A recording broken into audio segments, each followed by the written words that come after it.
Program Studi Pendidikan Bahasa dan Sastra Indonesia merupakan salah satu program studi yang ada di jurusan Pendidikan Bahasa dan Seni, Fakultas Keguruan dan Ilmu Pendidikan, Universitas Riau.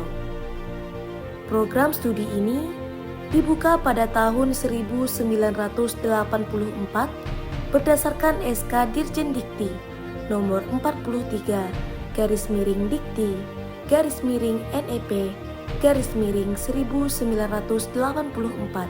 tanggal 18 Juli 1984 tentang jenis dan jumlah program studi di setiap jurusan pada fakultas di lingkungan Universitas Riau.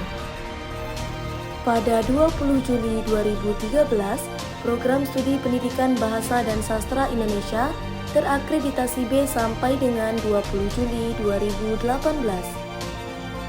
Kemudian pada 10 Juli 2018, Program Studi Pendidikan Bahasa dan Sastra Indonesia terakreditasi A sampai dengan 10 Juli 2023.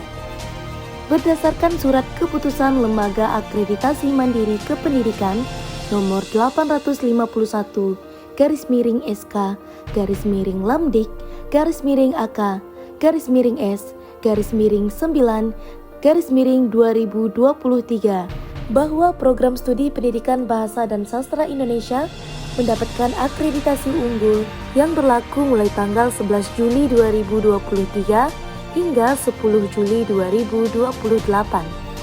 Prodi Pendidikan Bahasa dan Sastra Indonesia terletak di Gedung H Fakultas Keguruan dan Ilmu Pendidikan Universitas Riau.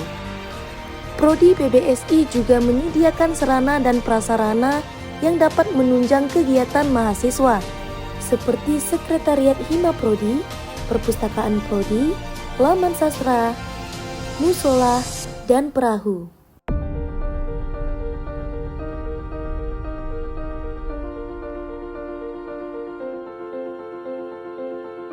Pada tahun 1981 itu program studi bahasa Indonesia, belum ada sastranya, dan fakultasnya pun itu adalah fakultas keguruan, terpisah. Dengan geliat perkembangan di Universitas Riau pada tahun 1984 digabungkanlah Fakultas Ilmu Pendidikan disingkat FIP dengan Fakultas Keguruan menjadi FKIP, Fakultas Keguruan dan Ilmu Pendidikan. Itu terjadi pada tahun 1984 dengan SK Pendirian Program Studi itu nomor 41/NEP ya 1984 tertanggal 18 Juli 1984.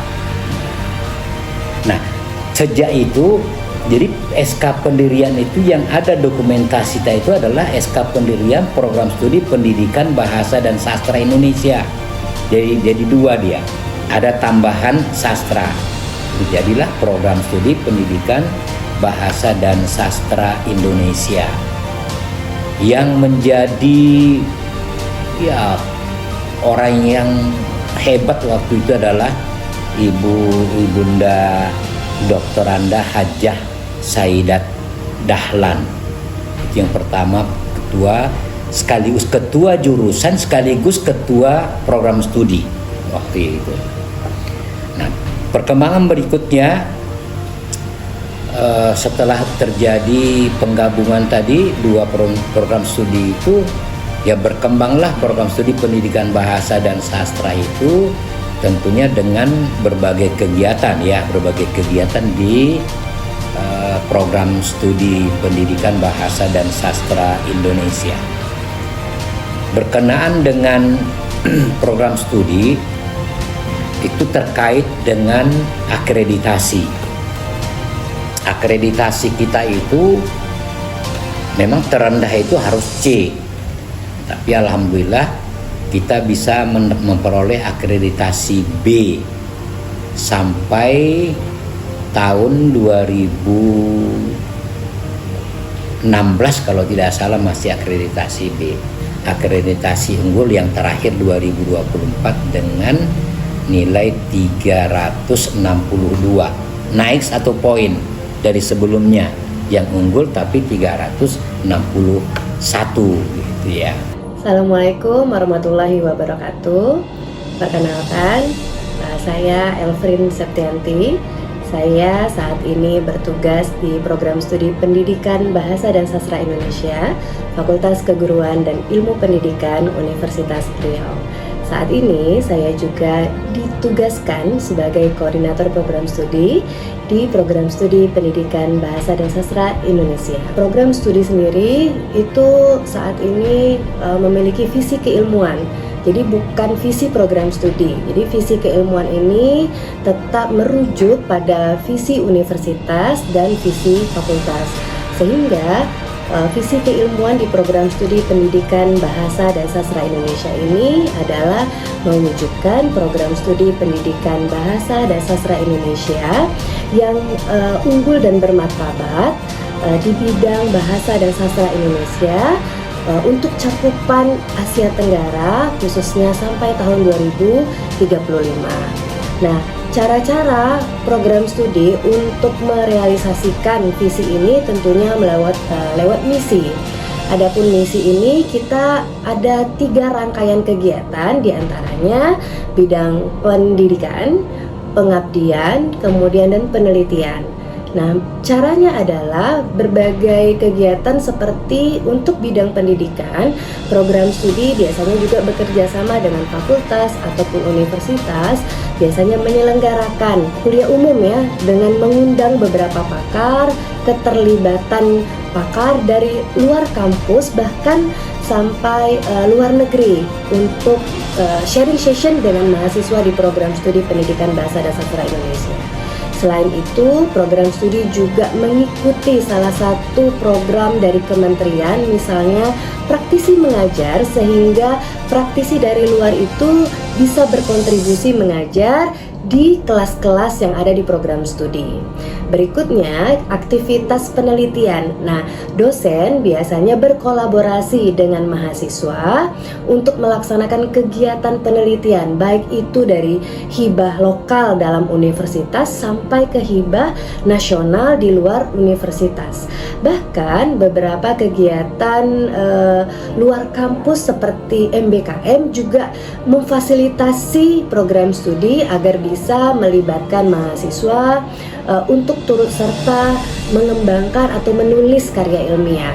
Nah, berikutnya di kegiatan pengabdian juga program studi dalam hal ini dosen dan mahasiswa juga berkolaborasi ya melaksanakan pengabdian di beberapa sekolah. Bahkan ini juga terintegrasi dari kegiatan KKN mahasiswa. Nah, selain itu juga kegiatan pengabdian dilakukan dalam hal diseminasi produk hasil penelitian. Nah, biasanya produk yang dihasilkan oleh dosen dan mahasiswa ini diinformasikan ke pihak sekolah-sekolah sehingga sekolah-sekolah bisa menggunakan hasil produk ini untuk kepentingan atau sebagai bahan ajar yang bisa diterapkan di sekolah masing-masing oleh guru bidang studi bahasa Indonesia. Program studi pendidikan bahasa dan sastra Indonesia sebetulnya juga memberikan kesempatan yang luas bagi mahasiswa untuk mengikuti kegiatan-kegiatan baik akademik dan non-akademik di luar kampus dan juga di dalam kampus. Nah, kategori ataupun tingkatan yang bisa diikuti ini baik dari level lokal, nasional hingga internasional. Beberapa mahasiswa hingga alumni di program studi pendidikan bahasa dan sastra Indonesia ini menjadi peran dan support penting bagi program studi untuk keberlangsungan dan eksistensi program studi pendidikan bahasa dan sastra Indonesia. Misalnya di bidang akademik, beberapa kegiatan seperti kegiatan Puspresnas, misalnya untuk kompetensi debat ataupun karya ilmiah, itu mahasiswa diberi kesempatan yang luas untuk mengikuti.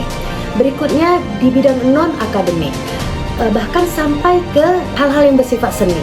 Jadi banyak sekali kegiatan mahasiswa yang bisa melibatkan diri sampai ke tingkat nasional dan internasional untuk menunjang nama program studi sampai ke luar kampus. Nah, selain itu, hal ini juga menjadi target kinerja yang bisa mendukung program studi, capaian IKU yang didukung oleh prestasi mahasiswa.